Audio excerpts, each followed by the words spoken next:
आज आहे महाशिवरात्री. तुम्हा सर्वांना महाशिवरात्रीच्या खूप खूप शुभेच्छा.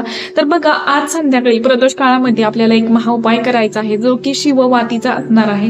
ही शिववात आपल्याला बघा कोणत्याही धार्मिक दुकानामध्ये नक्कीच भेटून जाईल. जसं की त्रिपुरारी पौर्णिमेला आपण वाती प्रज्वलित करत असतो, तशाच शिववाती धार्मिक दुकानात भेटत असतात. तर त्या वाती आपल्याला घ्यायच्या आहेत. तुपात बुडवून आपल्याला त्या वाती घ्यायच्या आहेत. अगदीच तुम्ही शिवमंदिरात जायच्या आधी धार्मिक दुकानातून घेऊन या, किंवा घरी जरी 7.5ची वाती बनवल्या तरी सुद्धा काहीच हरकत नाहीये. तर ह्या वाती आपल्याला तुपामध्ये, शुद्ध गायच्या तुपामध्ये भिजत ठेवायच्या आहेत आणि त्यानंतर आपल्याला शिवमंदिरात जाऊन प्रदोष काळामध्ये ह्या प्रज्वलित करायच्या आहेत आणि मनोकामना बोलायच्या आहे. तर बघा, जेवढी की आपण मंदिरात जाऊन जेवढी सात्विकता असते तेवढीच आपल्या घरामध्ये नसते. अगदीच गर्दी असणार आहे, पण तिथं आपल्याला शिवमंदिरातच जाऊन ही वात प्रज्वलित करायची आहे. काही कारणास्तव बघा तिथं प्रज्वलित करू दिलं जात नाही.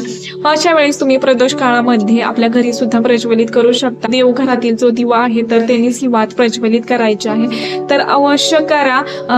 जे काही तुमची मनोकामना आहे तर ती सांगून जर तुम्ही ही वात प्रज्वलित केली तर नक्कीच मनोकामना हे आपल्या पूर्ण होणार आहेत. तर श्री स्वामी